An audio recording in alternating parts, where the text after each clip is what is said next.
দেখো গাইস, এখন কিন্তু সকাল 5টা বাজে আর এই 5টার সময় আমরা কিন্তু চলে এসেছি পুকুর ধারে।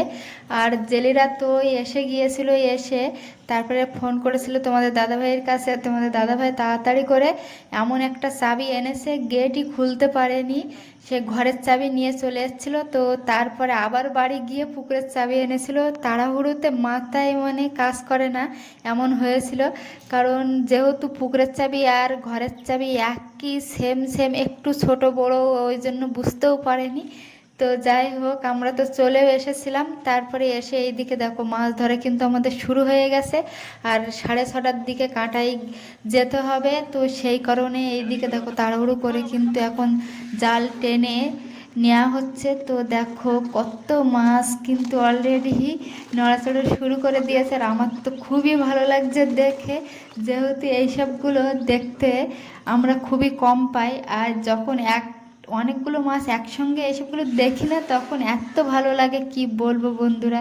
তো আমি আজকে এইসবগুলো দেখে, আমার তো ভোরবেলা যে সকালে ঘুম থেকে উঠে এসেছি, এটা দেখে কিন্তু আমার মনটা খুব ভালো হয়ে গেছে। আর কষ্টও কোথায় যেন চলে গেছে। আর আমি ভীষণ আনন্দ করছি এইসব মাছগুলো দেখে। যাই অল্প মাছ হয়েছে তবুও কিন্তু খুবই আনন্দ করছি। আর দেখো যে মাছের সাইজগুলো একটু ছোট আছে। আর যেহেতু এই পুকুরটা চতুর্দিকে যেন না পাতা পড়ে এমনভাবে পুকুরের তলায় নোংরা হয়ে গেছে, মাছ পুরো ভেসে উঠছে, ওই জন্য এই ছোট মাছ তুলে বিক্রি করে দেয়া হচ্ছে। আর আমাদের যে সমিতির বিল আছে ওই দিকটাই কিন্তু লিসে আর একটা পুকুর, আর দুটো পুকুর নেওয়া আছে। তো সেইখান থেকে কিন্তু মাছগুলো মানে ছোট ছোট মাছ এই পুকুরে ছাড়া হয়েছিল। এটা তোমাদের দাদাভাই আর একটা পুকুরে, এটা ধান ক্ষেতের এই দিকটায় যে মাঠটা, তো এইখানেই এনে রেখেছিল। তো বেশি দিন হয়নি, মাসখানেক হওয়ার পরে এত পাতা পড়ে পুকুরটা জলটা নষ্ট হয়ে যাচ্ছিল, মাছ পুরো ভেসে উঠছিল। আর সেই কারণেই কিন্তু দেখো আর একটা পাঁচ ট্যাংরা নিয়ে নিল। এটা কিন্তু আমাদের বাড়ি খাওয়ার জন্য, এটা কিন্তু অনেকটা বড়। এখন কিন্তু দূরের থেকে ভিডিও বানাচ্ছি, ওই জন্য তোমরা বুঝতে পারছো না।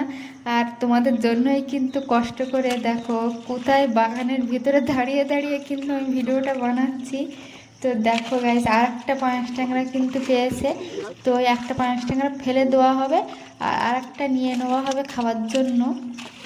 আর জেলিদের তো টাকা দিতেই হবে, ওদের তো খাওয়ার মাছ দিতেই হবে আলাদা করে। তো তোমাদের দাদাভাই কিন্তু আরেকটা পানাস ট্যাংরা ছেড়ে দিয়েছে, যে বছর যখন আর এক বছর হবে তখন আরও বড় হয়ে যাবে, তখন ওটাকে খাওয়া হবে, দেখা হবে যে কতটা বড় হয় পাঙাশ ট্যাংরা। আর এই পুকুরে সব থেকে পাঙাশ ট্যাংরা, তেলাপিয়া মাছ, এইসবগুলোই কিন্তু বড় হচ্ছে। আর দেখো বন্ধুরা, মাছ যাতে হাঁপিয়ে না যায়, কষ্ট হয়, ওই কারণে দেখো সবাই হাত দিয়ে দিয়ে কী সব করছে, আমি তো অত জানি না। তো সেই কারণে তোমাদের সাথে ভালো করে শেয়ারও করতে পারছি না। তোমরা যারা এইসব কাজগুলো করো বা দেখো, তারা তো দেখলেই বুঝতে পারবে যে এসবগুলো কেন করা হচ্ছে। তো দেখতে থাকো ভিডিওটা।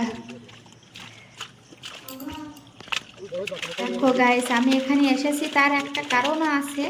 যেহেতু তোমাদের দাদাভাইরা যে জাল টানার লোকেদের সাথে কাঁটায় চলে যাবে, আর তখন আমাকে এই যে গেটে তালা দিয়ে তারপরে আমাকে যেতে হবে, তো সেই কারণে আমার আশা। তো দেখো বন্ধুরা, এইদিকে কিন্তু মাছ কিন্তু হাঁড়িতে তোলা হয়ে গেছে, এবার কিন্তু কাঁটায় নিয়ে যাওয়ার পালা। সবাই যখন কাঁটায় চলে যাব তখন আমি তালাটা লাগিয়ে দিয়ে গেটে চলে যাব বাড়িতে। আর বাড়িতে গিয়ে কিন্তু অনেক কাজ আছে, আর শাশুড়ি মা দুই মেয়ে কিন্তু বাড়িতে এখনও ঘুমিয়ে আছে। তো গিয়ে দেখা যাক তারা কি করছে। আর দেখো আমরা কিন্তু খাবার মাছ অলরেডি নিয়ে নিয়েছি, আর বাড়িও চলে যাচ্ছি। দেখো আমার কি অবস্থা, একটু দেখে বলো যে আমরা কষ্ট করেছি কি না। তো দেখো বন্ধুরা, এই মাছগুলো আমরা কিন্তু খাওয়ার জন্য নিয়েছি, আর দেখো আমার কি অবস্থা।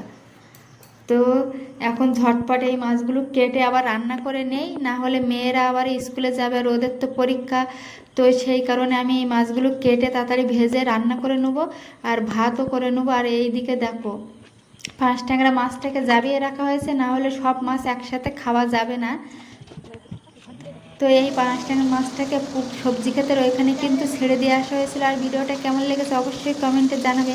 যদি ভালো লেগে থাকে লাইক, কমেন্ট, শেয়ার, সাবস্ক্রাইব করে পাশে থাকবে। টাটা বন্ধুরা।